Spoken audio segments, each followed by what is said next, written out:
Okay, let's get started. Good morning, everyone, and welcome to today's Tuesday Market Outlook session. My name is Prakash Vijayanath. I'm a senior analyst here at Options Play, and today I am going to be walking you through how I am viewing the current markets. So before we get started, just our usual disclaimer.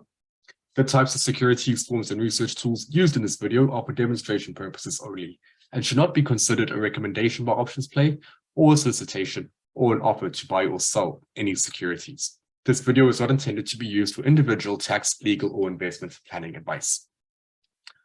So our agenda for today, as usual, kicking off with the major equity indices, highlighting some of the recent price action that we have been seeing over the last few days. From there, moving on to fixed income and commodities, we'll take a look at the sector rotational model, highlighting which sectors are outperforming and underperforming the overall market. We'll take a look at some subsectors of interest that I have for you today, and as usual, in today's session with the bullish and bearish market observations. So before looking into the major equity indices, taking a look here at the Fed rate hike probabilities. And after a few months of markets not really caring too much about what happens with the Fed with the interest rate hike, because we knew that there was almost a certainty of getting a 25-point hike.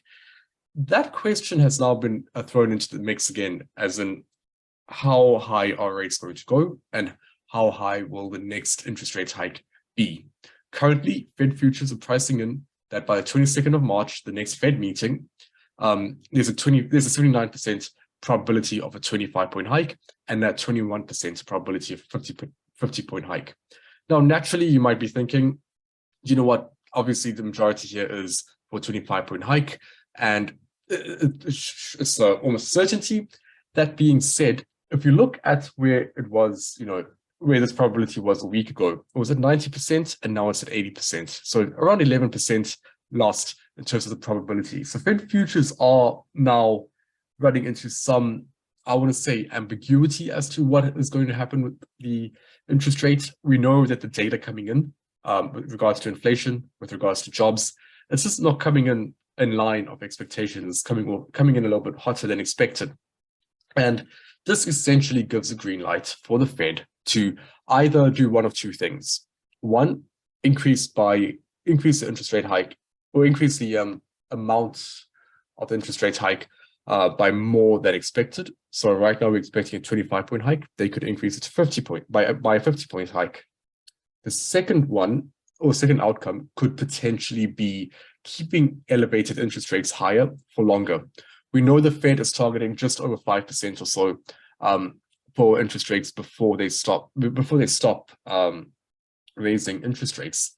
And we were thinking about around the end of the year, November, December, is when the Fed is going to start cutting interest rates. However, remember, markets are pricing all of that in. So if the data continues to come in harder than expected, and if there's any let's say, perception that the Fed will keep interest rates elevated for longer, that is going to act as a natural headwind for equities. So if you take a look here at the S&P 500 using SPY ETF, and what we're seeing here with the price action is that it did run into resistance, and it wasn't really a reversal here from 420. So after this rally from the 380 to 420, naturally price ran into resistance after reaching an overbought condition, but it wasn't a reversal lower. It was more of a bit of a choppy price action. What initially looked like a bit of a retracement, usually something you see before a bit of capitulation and continuation higher. However, now we are starting to see, when you look at the price action, something a bit more different. We're seeing price breaking below the 21-day exponential moving average, very quickly lose momentum, and just overall struggling to stay above 410. And that is definitely shifting sentiment, at least from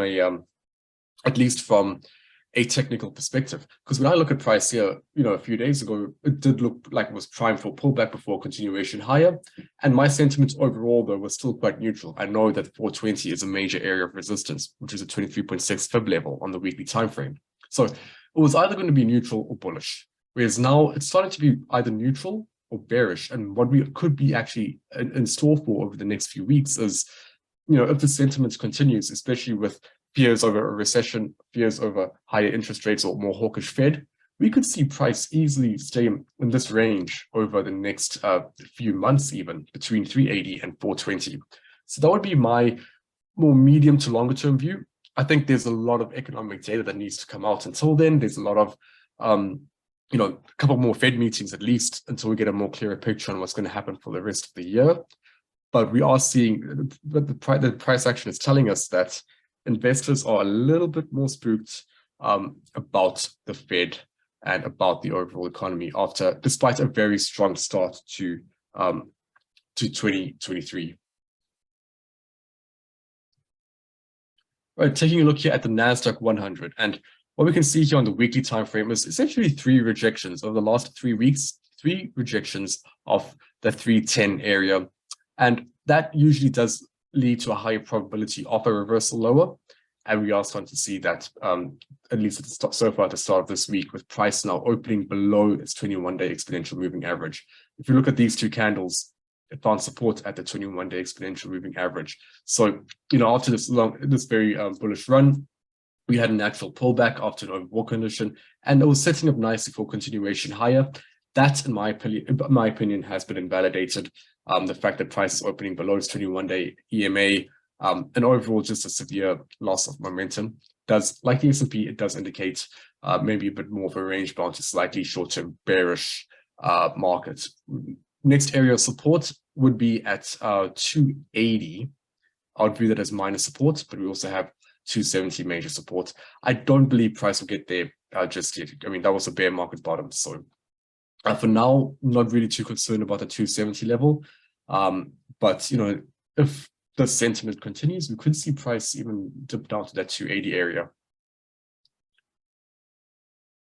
Okay, taking a look at IWM, the Russell 2000 ETF, so looking at small caps, which surprisingly have been performing quite well. I mean, it's staying above its key area. So these are the areas that we've been looking at for so many months, which is a 23.6 fib level at 210, 38.2 fib level, and the 50% fib level at 188 and 170 respectively.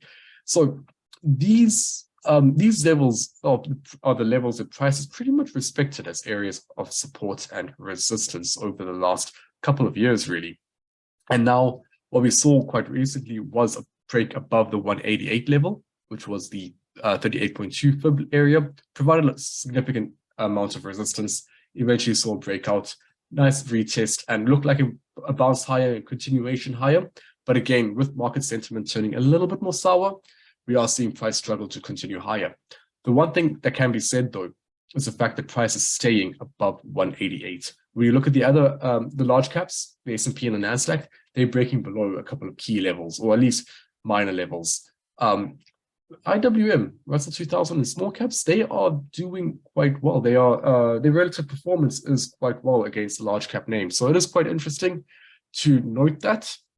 And as long as price can stay above 188, I would have a bit more to neutral to even slightly bullish view here on small caps. I mean, overall, obviously, small caps will still tend to move in line with large caps and the market as a whole, but its relative performance so far is quite good.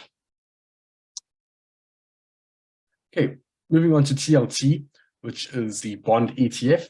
And what we're seeing here with bonds was after more hawkish fear and more Fed fear re-emerging in the last few days, we have seen bonds naturally sell off a bit more. 108, strong area of resistance. Weekly time frame still very much in a bullish structure. And recently we saw the rally back to 108 previous swing level, clearly now acting as a very strong area of resistance. That's on the weekly time frame. More recently on the daily time frame, price was reacting to 108 resistance, no doubt about that. But it wasn't bearish, it was more neutral. Price wasn't really moving lower that much, especially in the last few weeks. And then once I think the Fed fears started to reemerge, if I can call it that, we saw price breaking below its EMAs and actually finding a lot of bearish momentum here in recent days, even set to open a little bit lower this morning, despite that Friday resurgence. So we have support just below 100 or near 100. That's the first key area of support. Next area is a nice 250. I still don't believe TLT will reach the 92.50 level unless something drastic happens. So I would say we could be in line here for a short-term bounce near that 100 area. Moving on to the US dollar. So US dollar breaking above its exponential moving averages for the first time this year. Now still maybe struggling over the last couple of days, but definitely finding some momentum.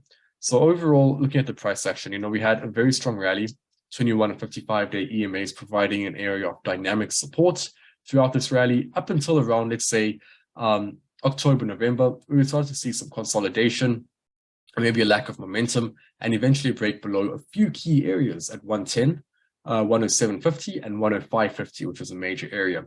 Since then, price did manage to retest that level as resistance, immediate rejection, and started to move lower, grinded lower until 101 to 100. Around that area was my support level that I was looking at a few months ago when I was looking at dollar index with you guys. Now, since then, we have seen this area confirm a support, and there's been a lot of momentum recently. Naturally, more hawkish comments from the Fed are going to have a positive impact on the dollar. We see price breaking above its 21-day EMA. And what's interesting here is the fact that price stayed above its 21-day EMA. It's one thing to break above it and immediately move lower. That's an area, that means it's dynamic resistance. However, it stayed above it, almost using that area as support at 103, consolidated for just over a week, and now it's starting to show signs of actually breaking out, heading towards that 105.50 level. So just another confirmation that maybe the hawks are back in town. We are looking at potentially a bit more of a hawkish Fed, which is quite surprising considering how bullish we came into 2023 in. Moving on to gold, remember it moves inversely with the US dollar, and we are seeing that natural decline in gold after reaching an overbought condition and really staying at an overbought condition for quite some time.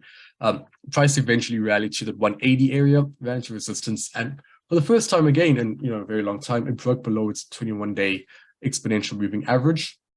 Very bearish price action, and actually now breaking below that 170 level. It did come back to retest it over the last few days, but essentially failed at that level and is set to open a little bit lower this morning. So it does look like, especially if the dollar continues to appreciate in value, that gold will decline potentially back down to this 167 level.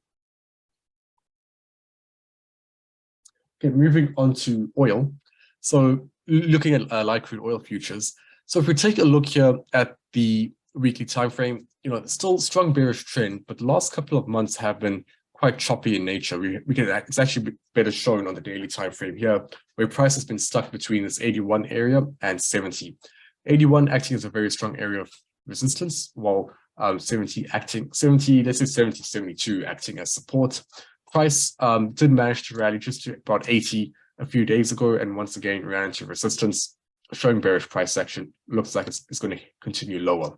When you look at the fundamental case for oil, we know that the Chinese reopening is it's essentially a tailwind for oil prices. Naturally, demand improves and prices move higher. However, we won't really know the status of how well the Chinese economy is doing until a couple of weeks. That's when they are releasing their important data regarding that, and that's the data that's going to impact oil prices. On the other side, though, you have recessionary fears that will naturally make oil prices decline. So that's the tug of war that we're currently in. And right now, I would say price is somewhere near equilibrium between the 70 and 81 area. Now, should we ever get a breakdown below 70, I would be looking at the 61 area as the next key level of support.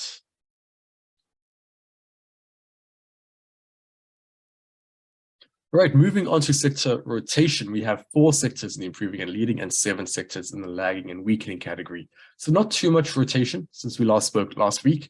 And we're seeing pretty much a continuation of last week, where we're seeing communications rotate into the leading category, discretionary, still finding that momentum, riding the way from a pretty positive earnings season, despite concerns about 2023 for the sector on consumer spending. We have technology finding a little bit of momentum, not too much though. And we have utilities, defensive sector now rotating into the lagging category. I still actually have a more bullish case now than ever on utilities. I think that utilities, not utilities, but defensive sectors are going to be rebounding. And we've already seen signs of that on the daily time frame. I'll go over that with the market observations that I have for you. But I think that with this rotation out of defensive sectors in early 2023, that was to be expected when you have a very strong bullish rally. Naturally, investors are going to rotate out of defensive sectors and into more higher growth, higher risk sectors. It is essentially a risk on environment. However, now we are seeing that rotation, but it's very on the daily time frame at least, we are seeing some rotation back into defenses, and that just has to do with the fact that markets are a little bit more spooked now after what was a very bullish January. Energy also in the weakening category with industrials, financials, and materials there. So I couldn't see it. All right, so moving on to the first subsector of interest, and this is KWEB, a name that we have looked at for a few months. Now, I would say it will be at the time to get out of this trade. This was a trade that worked really well for us. A few months ago, I highlighted KWEB as a nice play on the Chinese reopening. We had a few nice entries here with, bullish entry from 18 all the way to 26, nice pullback, another bullish entry, 32, some consolidation, and a breakout all the way to 36. So this is a name that we have modeled quite nicely, but with price action on the daily time frame, it has invalidated my bullish thesis. I was hoping for continuation all the way back up to 40. That doesn't look like it's happening anytime soon. We are seeing price, breaking below a couple key levels here, below 32 and below its 55-day exponential moving average, and set to open a good bit lower this morning as well. So that does indicate that, with momentum turning negative as well, it does indicate that maybe this bullish rally is done, and we may see a steeper pullback, potentially even to 27 before a bounce higher. IBB, the biotechnology ETF, we were bearish on this trade, or bearish on this idea, I should say, with 138 acting as a key area of resistance. So price has reacted to that level a few weeks ago, and since then managed to break below 133, showing some bearish price action, still not really able to break back above 133. So thesis remains intact. Next key area of support would be at 130. Looking at the home builder ETF from last week, when we looked at home builders last week, we were looking at the fact that price was essentially trading within these ranges with $80, $70, $60, and $50 acting as either support or resistance. Now, most recently, price broke above $60, acted as support there, and then we saw a very strong rally for it to break above 70. It did pull back after reaching an overbought condition, but price is still managing to stay afloat. So, and last week I highlighted the fact that we could be in store for a nice risk to reward bullish entry point for breakout and continuation higher. However, with the natural risk off sentiment that we're seeing, price is not moving higher over the last few days, and it actually might even open below its 21-day exponential moving average this morning. So if price closes below 68, I would say that invalidates thesis, the bullish thesis for home builders. But if it manages to stay above 68, I would be looking for a continuation higher. And taking a look at DRIV, which was the autonomous and electric vehicle ETF, similar price action to our last chart, where we saw price, rally with a lot of momentum to area of resistance, pull back to a previous area of resistance, turn support. And it is quite encouraging to see price staying above this level, above the 2350 area. So for that reason, I'm going to maintain a bullish thesis for now, or neutral to bullish thesis, with 25 still acting as the first target. From there, if it breaks above 25, it's in this range between 25 and around 28 or so. Okay, moving on to some market observations. The first one is Procter & Gamble, which is part of the staples sector. Now, this is what I was saying about, I am starting to like defensive sectors again. And this is due to the fact that we are seeing its price action pick up from a relative performance perspective against the overall market. So first of all, looking at the daily time frame, we have a inverted head and shoulders. We have a rough neckline at, let's say, around 150. And now if price forms the right shoulder, if this confirms as the right shoulder, we should see a revisit back to that 150 level. From a fundamental perspective, markets are clearly in a risk-off environment now, and we are going to see a natural rotation towards defensive sectors and defensive names like Procter & Gamble.